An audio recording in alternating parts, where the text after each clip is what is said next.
these old saws, these Wadkin saws or saws of probably that era, none of them came with dust extraction. So I need to address that, and I'm going to start with the under dust extraction. And as you can see, there's not a lot of room for activities.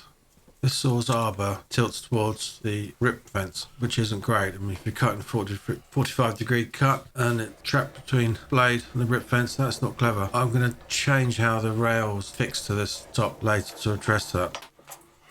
If you're wondering what all that banging and cracking was, that's the starter capacitor I've managed to smash. Anyway, I'm hoping to build something around that blade underneath the tabletop that keeps the suction just about right, and hopefully leaves less dust coming up through firing in my face at the top of the saw. You often hear in Facebook groups people complaining that dust extraction hoses and outlets, etc., they're all different shapes and sizes. This is one occasion which I can't believe actually worked. I'm just going through the crap I've got in a box. Once upon a time I thought I could use some guttering to make some dust extraction, and it didn't work out for some reason, but nonetheless I found that the hose that connects all to this actually fits perfectly without me f***ing about. So grab your nuts, grab a beer, and here we go.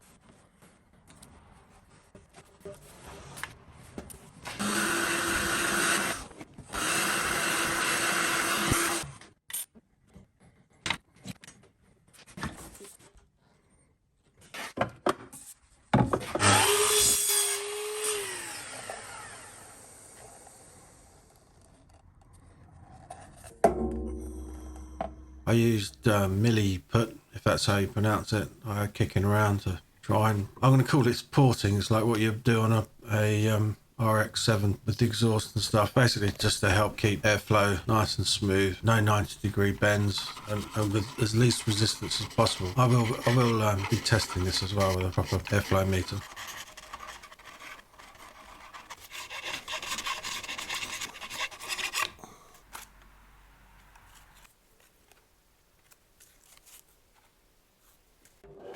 The weight of everything was an issue as well. I think the motor is bearing down on some cog gears or whatever you want to call them, weighing in about 25 kilos or something. Because of that capacitor problem, I had actually had to buy a bloody brand new motor, which is actually only 16 kilograms, which is even better. And I've gone for a 3 horsepower motor, not a 1.5 horsepower motor. All I'm thinking here is basically that blade is going to fire off dust in 2 parts. One when it comes underneath the board and goes through the board and throw all the dust in my face, and the next cut is when the teeth go back through the board towards the bottom of the table saw.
led by Semyon Kozberg, who developed RD0XXX series. I find aluminium tape the best for dust extraction because it sticks like shit to a blanket. It doesn't matter how much air it gets pulled through and the dust in the air that gets pulled past that tape. That stuff doesn't want to come back off again. It's a real prick to get back off again if you need to get it off again. But unlike, say, gaffer tape, which just slowly undoes itself with the air that's coming through the tape and the dust eventually falling off, this doesn't do that. This tape, way better than duct tape.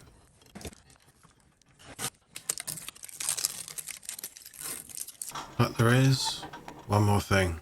Room, that is, for more activities. I still felt I could improve on that. With that tilting like it does up to the top, there's a massive space. So I thought, how much more can I seal this off? Probably more time went into actually thinking about every scenario, moving, tilting, you name it. Probably took more time than actually building this dust collection part. I made one very good ply throat plate template and then used that as a pattern to cut, I think, 3, 4 and more. Have a guess how much you think a new aluminium throat plate is for this saw. We still make some parts of this saw. £300. Yeah, alright, jog on.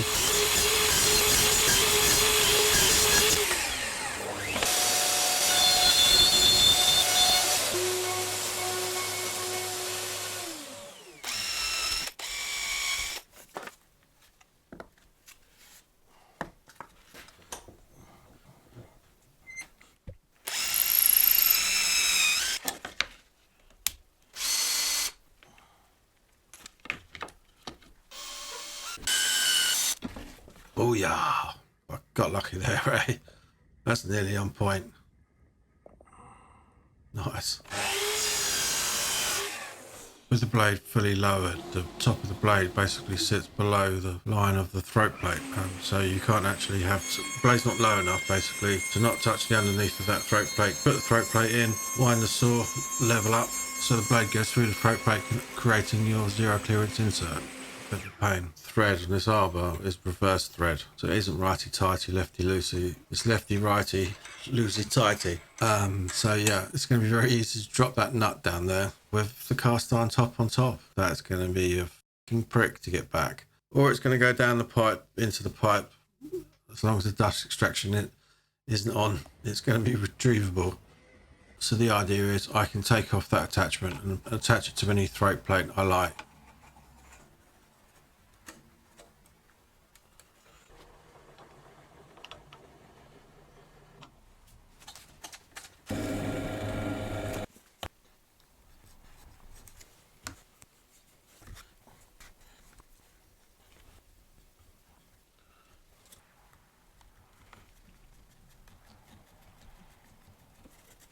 I'm not taking credit for this. This I got from a channel called Hooked on Wood. I think he's a German guy, and it kind of all made sense. But there are discrepancies in my setup to his, so it's quite difficult to kind of gauge with how well this works compared with his. How his setup works looks beautiful.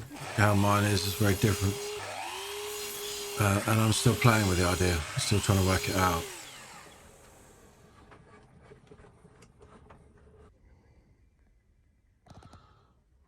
And this just landed. Nice and red. And onto the fence. Well, the construction of that's the little marker. So, you know, when you're sliding up and down, you scale on the rails. So if it's like one inch cut you want to make, like that little pointer box with 1 inch cut, which is pain for me because I'm used to working in metric. And the rails on this saw are in imperial. But I've got a little plan to try and get around that. This dawned on me today. Do you remember the expression, I'll tap that? Oh, finally figured out what they actually meant today. Needless to say, this is my first time tapping a hole. It's a good day when you learn something new, eh?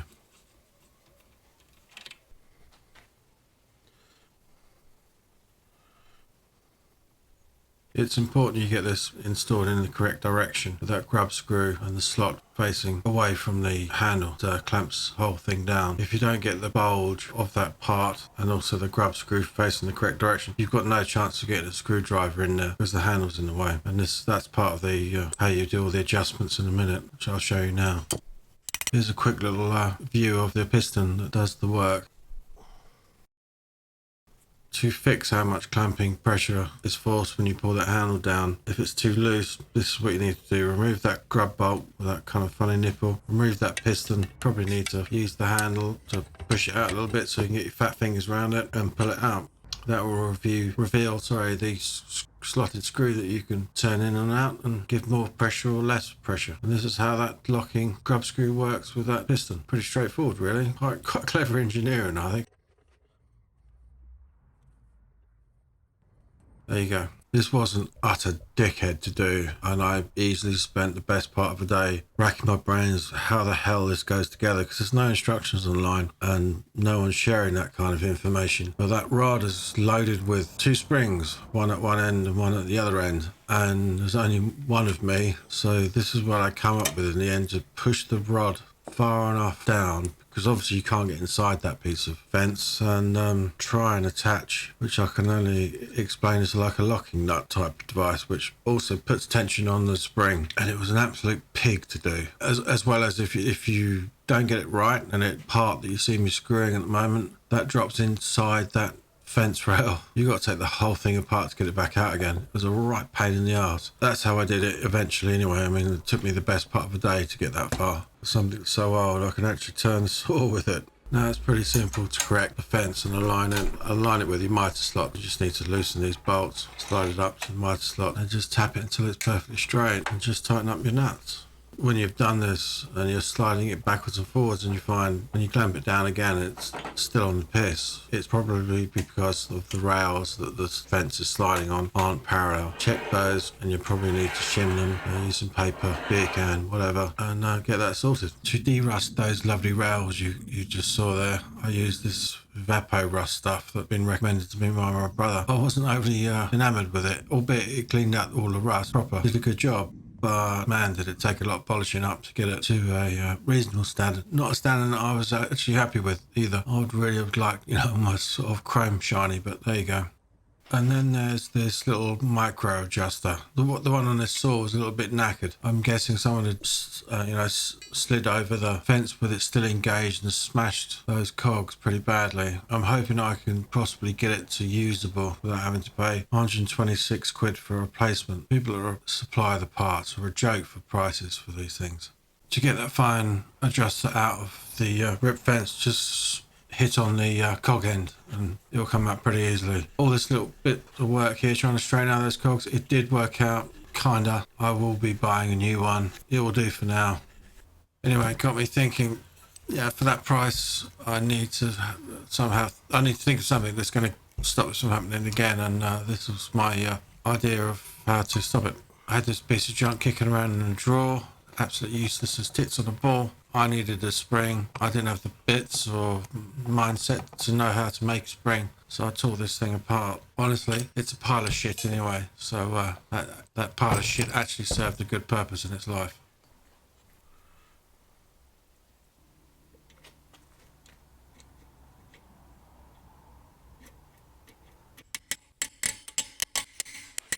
It's pretty straightforward. Obviously it disengages, the spring disengages the cog and keeps it out of the way when I need to slide that fence. Because we're all absent-minded at some point, and we're going to slide that fence across not thinking to pull that cog out of the way, aren't we?